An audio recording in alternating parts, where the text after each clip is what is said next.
Morning, everybody. As we go to the chitas of the day, good morning. We're holding a chumash, Parshas Vayishlach, and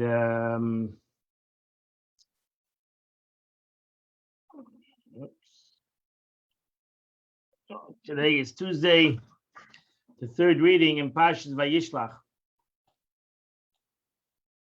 So we just had a struggle with the malach, with the angel. Vayikra Yaakov Shem Hamokim Peniel, and Yaakov called that place Pniel. Why? Because I saw over there the angel, which he called God, Panim El Panim, Pnei El, the face of God, face to face.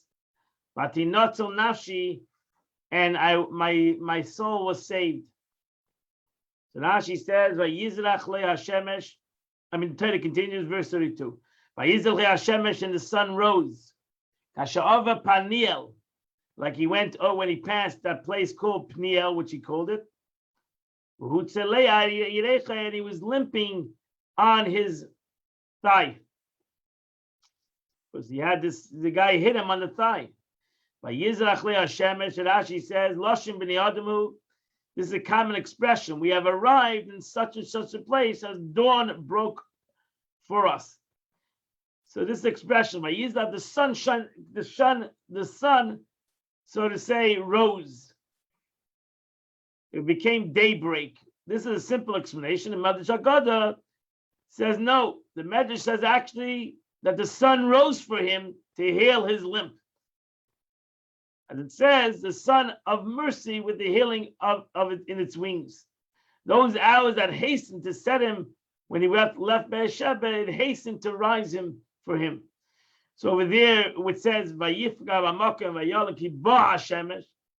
Over there, when it came to when he left his father's house, it said the sun came. So too the sun came quickly. So to say the sunrise was earlier that day, because the Eibishter wanted the sun, the healing of the sun, the warmth of the sun would heal his body from because as the Torah says, Vutzaleah. He was limping on his thigh when the sun rose, and the sun would heal him. Verse 33. Therefore, the children of Israel may not eat. Later on, there was a command in the Torah that a Jew is not allowed to eat the Gid HaNosha. Gid HaNosha is the displaced tendon. There's a nerve in the animal, the foot of the animal. It's called the Gid HaNosha, which is on the socket of the hip until today. So till today, that's why in America they only use half of the animal when they slaughter an animal, because it's very hard to take out that vein. It's extremely very difficult. In Israel, they actually make sure to take that vein out. But over here, they give the rest of the animal for non-kosher. That's why it's very difficult to get here flaming young, because it's the hinder of the animal, and they don't do that it's not worth it for them. So, but you can take out this gid, this vein. If you know the laws and where the vein is, it can be taken out. Because the angel touched the socket of the hip of it, affected that nerve, and from then on, to symbolize the struggle, the hip sinew. Now, why is it called Gid HaNosha?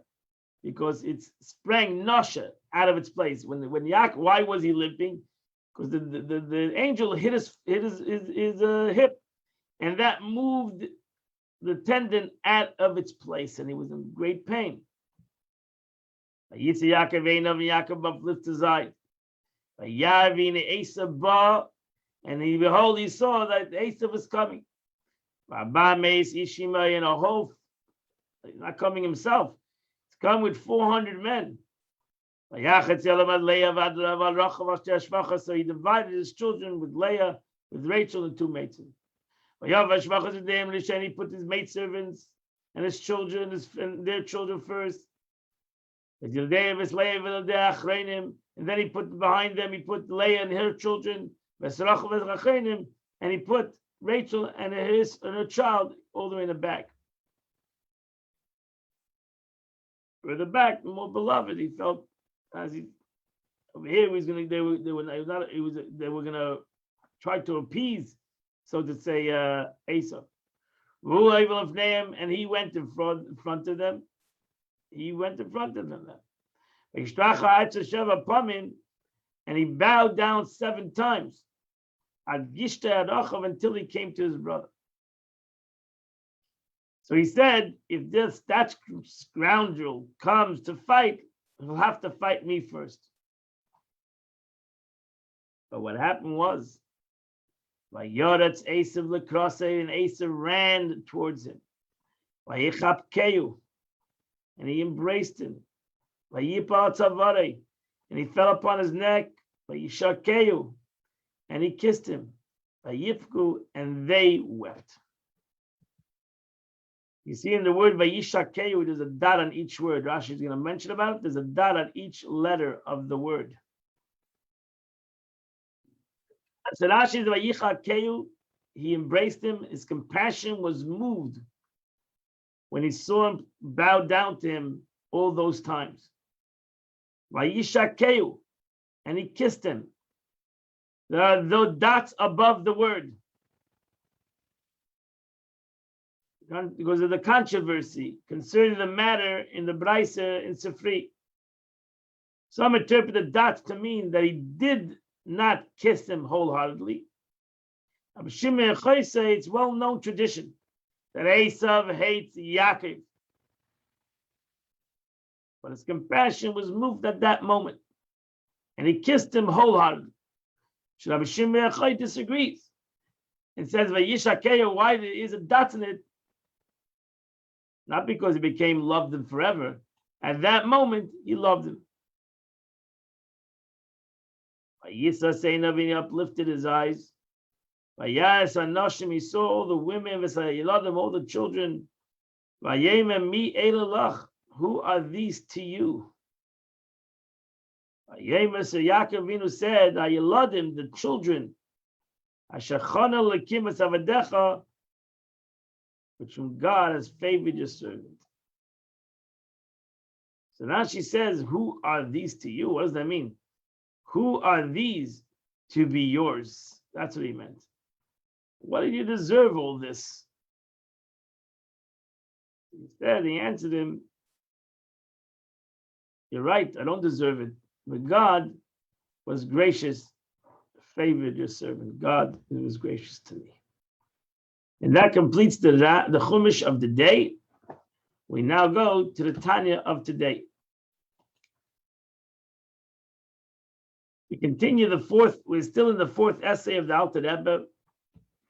And the Alter Rebbe again continues to try the whole Kuntas Achron, the last letters, the last teachings in the Tanya is very Kabbalistic, because as the Alter Rebbe tries to remedy contradictions in the Zohar. So, Mashakasa Beitz Chaim, as well, it's written Eitz Chaim in Shari Yechudim, in the gate of unity, or Yechudim is things to be brought together. That through intention, an neshama garment is formed. And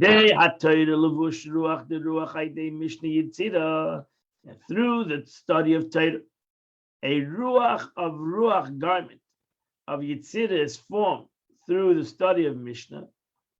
Ruach the neshama the bria idea Gemara, and the ruach of the neshama garment of bria is formed through Gemara, which derives from bria.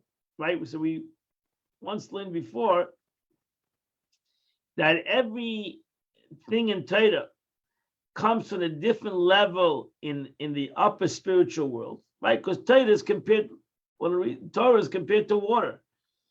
Water, just like water comes from a very high place to a low place, so to the Torah comes to a very high place and ultimately comes to the low place. So we learned that Mishnah, which is the law of the Torah, comes from the Yetzirah.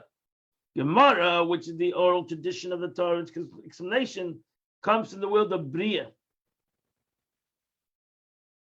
The pasuk, the verse is in Yasiya, in the world of action. It would thus seem that Torah precepts a garment of ruach, which is created, which is a created being. So after that, it says so ruach, because neshama, nefesh, ruach, neshama, the 5 levels of the soul, right? Nefesh is the action of the soul. Ruach is the emotion of the soul. Neshama is the intellect of the soul. So in one place it says that Kavana creates the neshama, the garment of the soul, the intellect, and the Torah is only from the ruach. So the Rebbe says Yashlema the dafka the Torah's Adam ba'olam hazeh ha'olam l'mayla. This can refer to the Torah studied by man in this world as it descends above. It then becomes a garment of ruach, since it derived from the created man. But the learning itself. So you have the person that learns Torah, and then you have the Torah that he learns. But the learning itself, which was given to us from Sinai, is the level of the neshama is a much higher level, which is a degree of divinity. Therefore, the study of Talmud refines ruach. And so too the study of Mishnah, the Yetzirah, as is given from above at Sinai, is 2 of the degree of neshama in the world of Yetzirah. So therefore, Jew learns Torah in this world, 2 things happen. It happens to his ruach, connects to the ruach of each and every world, and the Torah itself develops and goes even higher, goes to the neshama of that world. You might suggest, even if you're going to suggest, even the learning, not the person that learns, but the knowledge itself, the Torah itself, was given from above at Sinai, is at the level of ruach, of Bria and Yetzirah. So even so, it is not like an independent created entity, but rather like an emissary who merely expresses the power of his principle. What does that mean? It's known that every angel, which is an emissary from above, he is called in the name of God. Actually, in the Chitas today. Yesterday, he called him Elikim. He called the angel Elikim. What do you mean? He called him God. Oh, today, you see Elikim? I saw God. He saw an angel. He didn't see a God. He saw an angel. But he calls him Elikim. Yaakov Avinu calls the angel Elikim. So we call him God, so to say, but he's not God. He's an angel. He met an angel. He fought an angel. He didn't fight with God. He's called the name of God, which then dwells within him. And when he's doing his mission, he is, so to say, called God in the Torah. When he's not, that's why when yesterday, when Jacob asked him, "What's your name?" So what is the difference about my name? Is I'm a shliach of the Eibishter. It's not important my name. It's not important who I am. I'm a shliach, so I'm doing the mission of God. Once I'm not doing my shlichus, I ended my job. Now you can give me a name.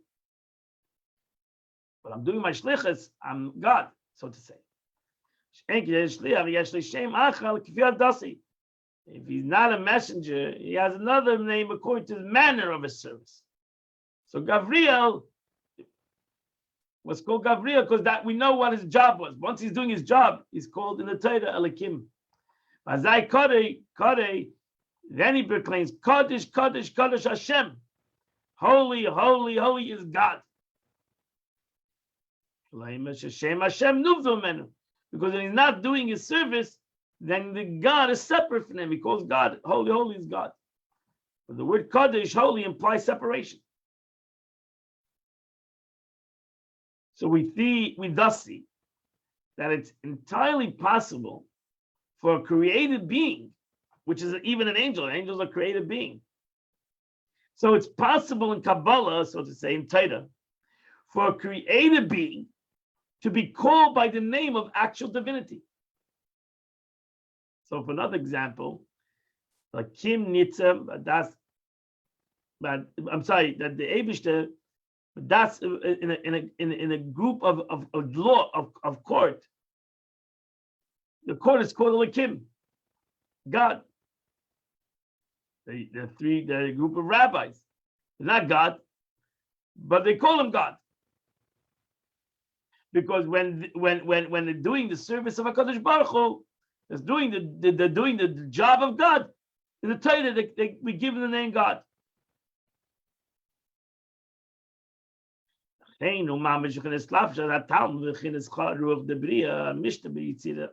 Exactly is that case with the investment of the Talmud in the Ruach of Bria, and in the Mishnah in the Ruach of Yetzirah, Ruach being the created being.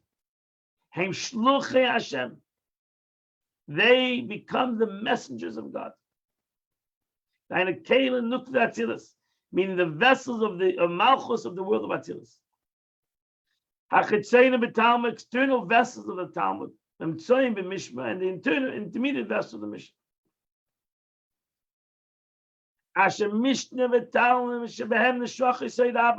When one learns Mishnah, the oral law, Talmud, that are within them, meaning with the ruach of this, with the spirit of the world of Bri Yitzira, issued from the Yesod Abba of Chochmah, it's called Yesod Abba, the foundation of the Father, which receives the influence from Chochmah, Stima, and Aracham. And where does he receive this wisdom?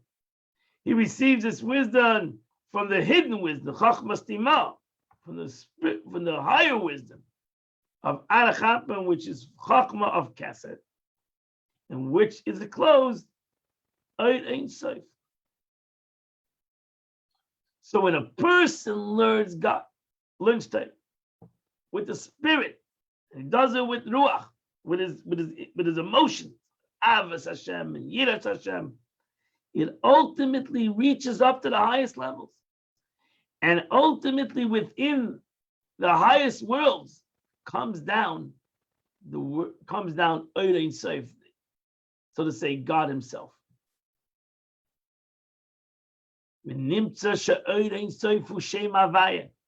result of that infinite light, namely the name of God, abides in the Ruach of Bria. Ultimately, it abides in the spirit, in the Ava, in the love and the fear which was created through the intellect of the Jew learning Torah. The Mikra or Mishnah and Talmud, through learning scripture, Pasuk, the Mishnah, and the Talmud. When a person learns here in this world, so that's why if you understand this whole concept, you'll understand that when I or you or any one of us learn Torah, we bring down we bring down the light of the infinite Ein and Sof in this world. And that will be incorporated, nullified in divine light. And that for this is the purpose of man. The entire purpose of man, creation, is to make this world become nullified to God's light. And thus is accomplished through the Torah study. This was the spiritual service of Shimba and all the sages who studied the revealed aspect of Torah. So Rabbi Shimon ben Yochai, who revealed the Kabbalah, but he was a Tana, stage of the Gemara. Why? Because ultimately he understood all the spirituality was here to fix the world. Simple Jewish law, how to develop this world. To call forth divine light in this world and to effect the purification of Klippas Nega. Throughout the entire period of exile, the Sholta the Ilona Tevara, which the time of dominion of the tree of good and evil. And that's Golos. For the life force of the world derives from Klippa Nega, which composed of both good and evil. Moshe Kosov, as the verse says, the time, we're living in a time that the evil man dominates the man of holiness. That's Golos. Because that is the ultimate purpose of the reason of the descent, which brings the world into being. That the one above should ascend in this world, and he'll be able to ultimately dwell in the innermost creatures of this world. Why? To elevate them. To be there to be one in one, to make it all unified. The one of the lower level of unity, Yichud Tata, of the world of Bri Yitzir Nasir, are similar to the one of the higher level, Yichudi Ilah. So in the Kabbalah, you have Yichud Tata. There's a lower level of unity, and there's ultimately a higher level of unity, which is called in Kabbalah Yichudi Ilah, the unity of above. So there's the unity of below, and there's unity of above. Right? So there's the concept way God looks at unity, and there's the way we look at unity. We have to try to make it lemeheve echad bi'echad. We need to elevate this world so that it be one in one. That's the question. The one in one. That our unity should reflect the unity of above. And the unity of above, what means unity above, should be reflected in this world. And that comes about by the purification of this world, by the unification of this world, by us doing the avodah of uniting this world.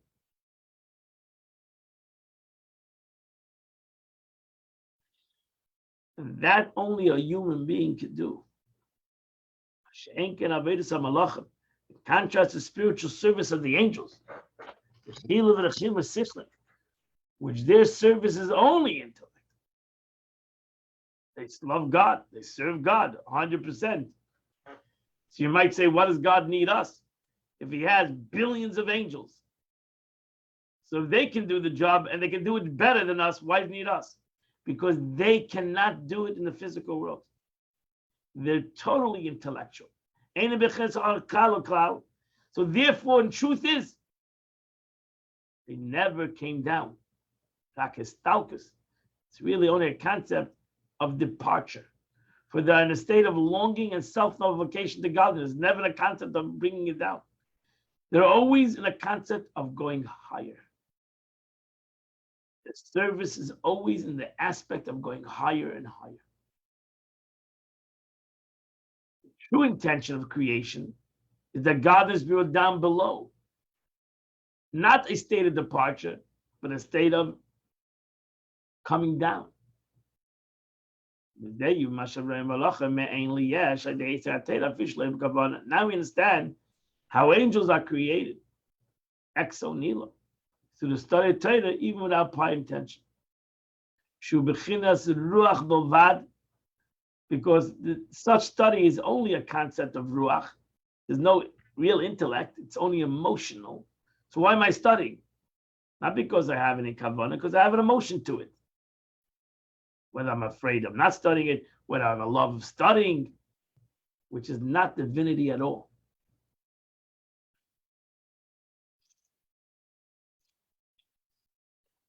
So the intended state of is neshama, which is divinity. However, when the kavanah is lacking, and one studies merely at the level of ruach, which is only because of the emotion. I love studying either mitzad ava or mitzad yira. It has nothing to do with intellectual kavanah. How are angels created ex nihilo when such creation derives only from divinity? How is it possible? Became shame havaya sheikhin. Still, nevertheless, meaning even though these words of Torah, are studied without proper intent, the name of God dwells within them, and that's why they're created. As explained earlier, even a created angel is called by divine name at the time that he's carrying out his mission, because at that time God abides within him. So too, since God abides within the words of Torah, whether you had intent, when you know what you're saying, you don't know what you're saying, every word of Torah that I say, I create an angel. Angels who can be created are nothing. So we create angels out of the words of Torah. That's our power. Because ultimately, God's within them, but they're ultimately, as he says, they're not real, they're not divinity at all. God that is within them. But in this world, when I do an action, I connect God with the action. Not a malach. So an action that a Jew does here in this world is greater than a creation of an angel. But Daila Maven, and this will suffice for the understanding. This will suffice for those who have comprehension. That completes the Danya of the day. Today is the 12th of the day, my friends. 12th day of the month of Kislev. And the Tillim of the day is chapter 66, 67, 68. So 66, 67, and 68. And you would do the chitas of the day. I wish you all a wonderful, beautiful day. Another day, a happy day. Today is Pamayim Kitov. Today is Tuesday. Should be good for man and good for God. And we will Mirsham see you all day tomorrow at 8 a.m. I'm sorry of the technical issues we had yesterday, and we couldn't be on the line, but we are back, Baruch Hashem. So we'll see you tomorrow at 8 a.m. for the Tanya for learning Chitas of the day.